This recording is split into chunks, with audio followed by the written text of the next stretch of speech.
Back in my rookie days, in 2016, when I lived on tier 1 and 2 maps, I found myself thinking more than once, oh man, I'm really fast right now. I maybe accidentally break the record if I just finish this run.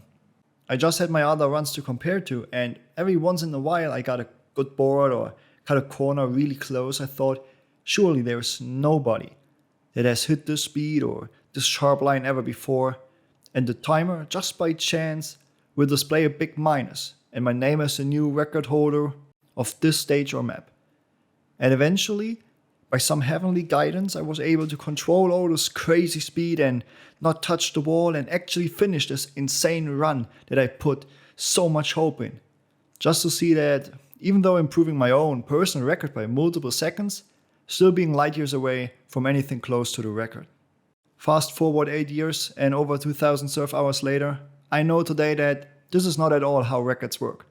And it didn't matter if I completed a map once or 10 or 10,000 times. I would still be nowhere close to a top time.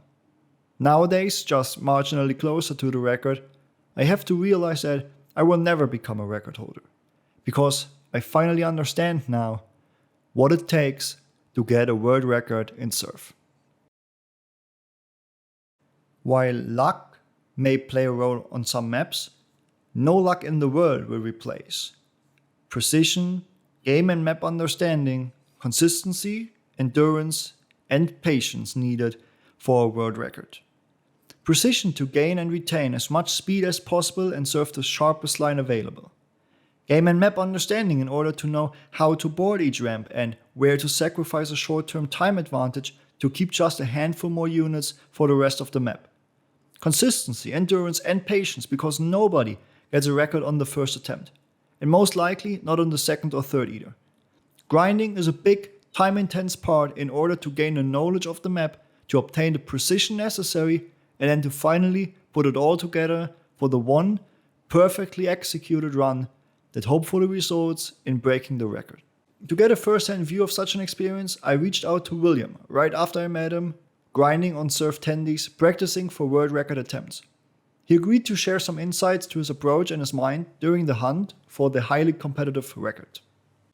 But before we look at the route, who is William? Coming over from Climb Maps in early 2020, where he was an advanced but no pro-level player, the Swede appeared on people's radar for the first time in September 2020, where he, as to this point a completely unknown surfer to the wider community, achieved completions on the hardest bonuses the surf world has to offer. These so-called B4 bonuses demand perfect precision and execution and impose a great challenge even for the best surfers in the world.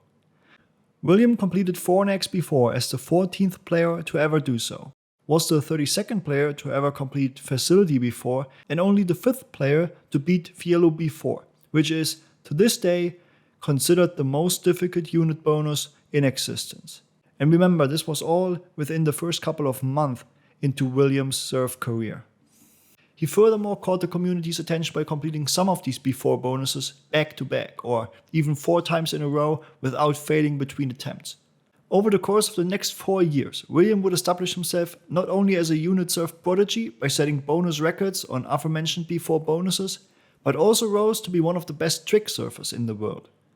His name would gain more recognition as he started to break map records, including the very difficult Why Not 2 and the incredible Surf Embrace by Mass. In recent months, William at last threw his head in the ring for the conversation of best unit surfer of all time by performing some of the hardest skips the surf world has to offer, which are so difficult that it was only because of tool-assisted runs by Batman that we knew they were even possible. And while the Crafts B4 skip has been repeated only by Levi, the Tycho Stage 4 and Nesquik Stage 2 skips have not been repeated since. And now he has put his sight on surf tendies, what would be his most competitive record to date. Surf tendies made by Granis quickly rose to a community favorite after its release in late 2019 and is now among the maps with the most finishes on KSF. With its tier 1 difficulty, it's also one of the easiest maps available. The straightforward layout and lack of hard routes or crazy skips leads to a great competition for top times, comparable to similar maps like Surf Boreas or Andromeda. The map record is currently held by the player OK. They took the record with equal time from the player X, both very strong players that migrated to CSS from CSGO after the release of Counter-Strike 2 in September 2023. There is no improvement possible on the route itself, like a faster shortcut, an until now undiscovered skip, and with the established route being so easy, probably half of all finishers, maybe more, serve the exact same sequence of ramps than the record does. To underscore this and have a better idea of what a top run looks to an average one, I will include my own run for the explanation. I'm just barely in the top 500 times on this map and almost 1.5 seconds behind the record. You will see I do the exact same things, just with less optimal execution. And chances are that the majority of people are able to run the exact same route as the record, but are still seconds slower. We start our journey on a desk, and as almost all maps, the run starts with a pre-strafe. There's already great material out there to understand pre-strafe better, but in short, by jumping before the start edge and turning back and forth in the air, you achieve two things. First, you reduce the air time it takes to make contact with the first ramp. That's the reason why it's crucial to cut the edge as close as possible and are already having downwards momentum when leaving the start zone to not waste any time.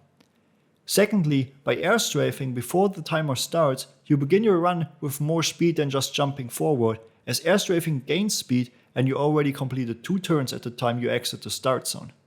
Instead of a first ramp, however, we are greeted by a booster.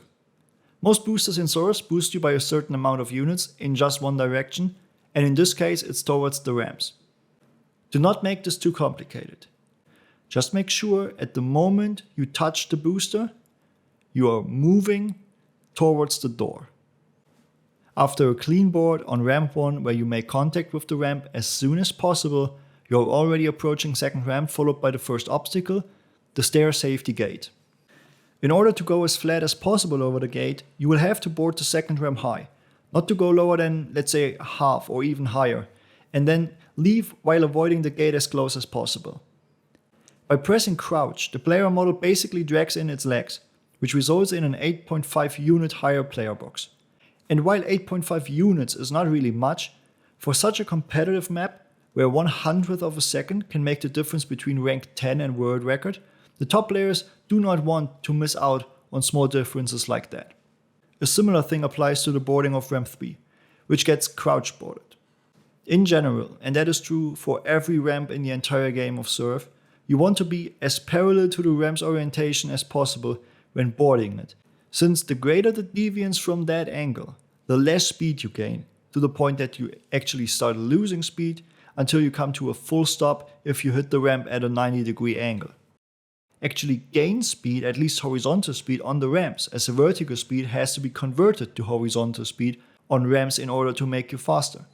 So the sooner you board the ramp, the longer the way you gain speed.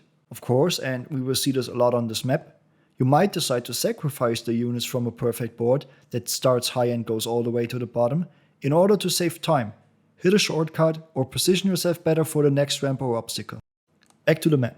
For ramp 3 to 4 and the final gate out of the house, the same logic applies we discussed on ramp 1, 2 and the gate section, which basically repeats here.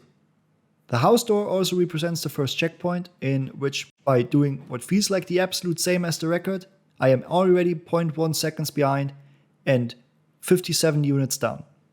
The units are the real reason for concern here, as on such a simple, straightforward map, gaining and keeping every single unit makes the difference. By cutting the first gate just slightly better and boarding the third ramp perfect, the record has gained almost 60 units over me, which, for everybody that would go for a top time, would mean an instant restart, as there is no hope to regain 60 units. The run would already be over. Outside, in checkpoint 2 section, or CP2, we only got another 4 ramps to cover. Of course, the record will not take the much longer outside route on this. Coming over the gate, you switch sides and stay low on the first ramp of CP2. You try to retain as much velocity as possible, but still make it to the next ramp. Following the natural form of the ramp, you will leave a tiny bit upwards though, but in the most direct line to ramp 2. Here you also follow the straightest line towards ramp 3, and we see why you shouldn't board ramp 2 any lower, as it would not allow for the downward angle to the next ramp, losing time and speed in the process. By reaching the third ramp early, you capitalize on its downward form for some extra units. For the skip over the street corner, you leave the ramp at the very end.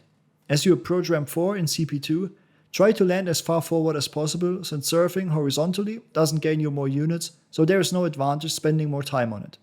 This is another good spot to utilize the benefits of crouch boarding, as it allows you to board just a tiny bit further than without crouching. Another thing that this ramp has in common with ramp 3, besides crouching, is that an absolute perfect board is needed, boarding at the very top and as parallel to the ramp as possible. With that, you reach the end of checkpoint 2, and for me that means half a second behind and still 60 units down. The good news is that half the map is behind you now. The bad is that this was by far the easier one. First ramp in CP3 is the one most players fail at. You can avoid it in the subsequent shortcut, but obviously not if you're going for good times. For the shortcut, you surf this ramp instead and hug the wall as close as possible. That is much easier said than done, because this ramp is tricky. You of course want to leave it with as much downward momentum as possible to reduce airtime, but still enough forward momentum to actually make it to ramp 2. Finding the right angle to approach, board and leave the ramp is not easy, as you can see at my run looking terrible compared to the record. If you struggle with that angle, I will say if you decide for a flatter board at the bottom of the ramp, you will hold more horizontal units that will make reaching the next ramp a lot easier at the cost of some time, but still much faster than going the easy route. After boarding ramp 2 in a steep angle, the transition to ramp 3, on the other hand, is thankfully very straightforward, leaving ramp 2 low and in a direct line to ramp 3. This ramp is the most important in the whole run, with another key shortcut that represents the make or break spot for many runs. But first, leaving the tunnel in the middle of the ramp, you also leave CP3 section behind you, which for me doubles the distance in time to the record after just surfing 2.5 ramps. This of course is not only because of my bad angle, even though it's the main factor in this section, but also the unit disadvantage that takes a greater toll over time. The unit comparison is not saying much here, as it is in the middle of a crucial ramp that gets left early, so by doing it worse, my units are actually better at the time of the checkpoint, as I am still going on the ramp while the record is already in the air. Okay, let's talk the big jump.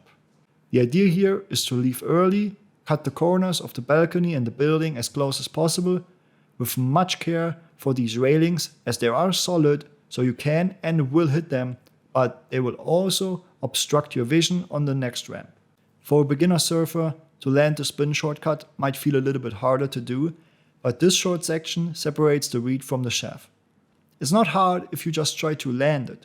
To perform it good, however, that's a whole different story. The idea is to go the quickest, most direct way to the next ramp, which is placed right under the balcony with these railings obscuring your view, which makes boarding it much harder. On the tunnel ramp, you surf downwards at first, gaining speed almost to the maximum velocity limit, and then go upwards and leave to the left side as soon as you are outside the tunnel. Take a good look at me to see how not to do it, as I'm staying on this ramp forever. By leaving to the side instead of upwards, you do not waste any unnecessary time in the air, since you cannot see either the corners of the building nor the next ramp from the initial ramp. It comes down to a lot of practice in safe lock in order to gain a good feeling for the angles and heights involved. When you reach the next ramp, you will approach max velocity again while going down, and you leave it heading straight to the left wall of the tunnel. Since the tunnel winds downwards, you can leave the ramp before completely horizontal. By entering the tunnel, you also pass the last checkpoint. This crucial section that now lays behind us, that consists of only one jump between 2 ramps, has cost me another 0.4 seconds on the record and pushed me another 60 units down. At least for the end, we do not need to worry about units anymore. Reaching the last ramp practically guarantees that you have enough units to make the end. That's why you try to land as far forward as possible instead of a clean board. Especially forget about trying to cross sides for more units, which would be a costly mistake here. Once boarded, there is no going up or down anymore. A straight line towards the end, and at the end of the board, just on feelings, decide for a minimal upward exit angle, and hope you can cut the end zone as close over the platform as possible. Generally speaking, the lower you board the last ramp, the steeper the angle to leave, but there's a high risk then to moon the end, which basically means just flying way higher than you need and wasting a ton of time in the process. And if you do all of that with perfect precision and execution, and winning the serve timer lottery if the runs are too close, you are officially now a world record holder. Okay, with all that knowledge, how would you go about improving this? That is exactly what I asked William, and his reply was, I first safe logged through the map and then watched the record run and noticed there was quite a bit of room for improvement just by keeping more units through most of the map, along with having a slight moon from the last ramp to the end. End of quote. So the plan is set. Gain more speed in the early section of the map, retain it for as long as possible and cut everything worth cutting as close as possible. And maybe improve on the end, but as we already discussed, that ending is a gamble. In order to understand where and how he could gain more units and at which points to take tighter lines while sacrificing some speed, William spends hours in SafeLog, comparing his checkpoint speed and units to the world record and simultaneously building the muscle memory needed for a perfect execution. A practice technique he's a big fan of is safe-locking the map from the end back to the start, after finishing with a satisfying run. So after finishing the map in safe-lock with a minus on the record, he would go back a safe location at a time and try to achieve the minus run again. Successful at that, he would go another location back and do the same thing until he finishes the whole map with minus on the record in one go. This, like almost everything he does for practice, can be applied to your own approach, maybe not tackling world records, but definitely personal records, and making you a better surfer in the process. After about 3 hours of practice, William starts to run the map with timer activated. But if felt necessary, he returns to SafeLog to reinforce sections where the muscle memory is not built sufficient enough yet. Especially ramp 1 on CP4, as we discussed with the blind jump, needed some extra love in SafeLog, with William spending a great deal of time perfecting entry, board, and exit angle, as well as height, and then cutting the corners close and harsh because he will reach max velocity on the bottom of the second ramp anyway, so not too much to worry about keeping units and surfing smooth. With the perfect understanding of the map and the practice needed to execute the desired run, the real grind begins now, putting it all together in one single run. Over the course of 1 week, William would spend 6 hours running the map, resetting hundreds of runs, many as early as pre-strafe or booster, gaining time over the record just to miss the end or the tunnel before the end, and again the blind jump from ramp 1 CP4. Safe locking, running, over and over. In the 6 hours, William would rise through the map ranks, finishing within reaching distance of the record time. Rank 4 again, rank 3, less than 300th of a second behind. And then, on the 30th of August, another 60 minutes in a session, things finally fall into place. More units than the current record after the first couple ramps. Close cuts, a beautiful line, a decent end, and a new world record. And just as the previous one, without a real improvement. All the time spent comes down to the surf timer lottery. But a world record is a world record. Not William's fault that the other top surfers are just as correct as he is. And so I went to congratulate him and ask if he was happy with his run. His reply, can't really call a minus 0.00 a world record. I will try to improve. And back to the grind he was. Over the course of another 4 hours, he was able to tie his run another 2 times before, in the 10th session, after about 12 hours on the map, William hits this run.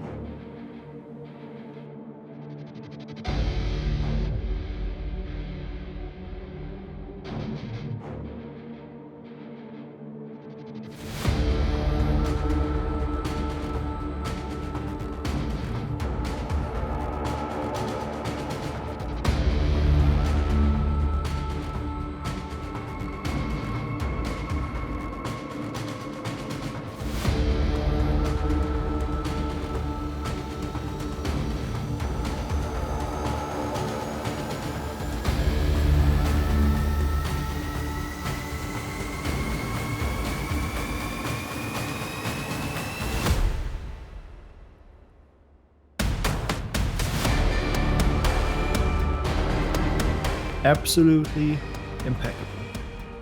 Just 4 units more at the end of CP2, 15 at CP3. That made all the difference.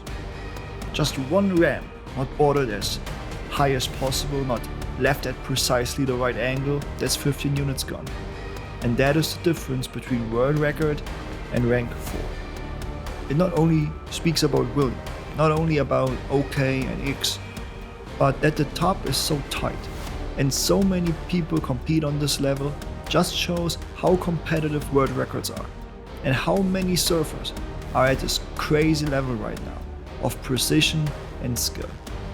And what does the man himself has to say to it after 12-13 hours finally putting up a minus? Not too happy with my run, but finally got some kind of minus. Not happy, Why? Because William is not surfing for records. As he said it himself, I really prefer the process of optimizing a map purely for units rather than time. So it's rare that I go for records, unless they both coincide. I did feel good to know that I can do well on these kind of competitive maps if I put the time and effort in, although I don't think I would say I'm happier about this run than other records I have. How good the run is the kind of main decider for that, and I wouldn't say this is my best run. During the 12 hours of grind, he safe locked a time of minus 0.21 to the previous record, and I was told OK also locked a minus 0.2 when he was running the map, and there's probably even a tiny bit more to go. And as impressive as his record is, it will be beaten eventually, because as the surf players keep improving, the records keep improving. And with more players reaching this crazy level, the more competitive these records get. And that is great for surf as a whole. Regarding William's tendies record, even though he's not perfectly happy with it, it will stay for now, as real-life obligations will make it impossible for him to play for the upcoming weeks. I want to thank William to share insights with me doing all the grinding on public maps, which gives the players present at these moments the chance to witness surf history right before their eyes, an experience basically extinct in the times of private servers. I appreciate his explanation of the map in detail and sharing his own story of how he ascended to the highest skill levels of surf within his first few months of playing and now joining a selected few in the conversation for the best unit surfer of all time. But I also know that he doesn't care for this type of conversation, as he said it best himself. At the end of the day, I'm just another human who happens to be passionate about surf.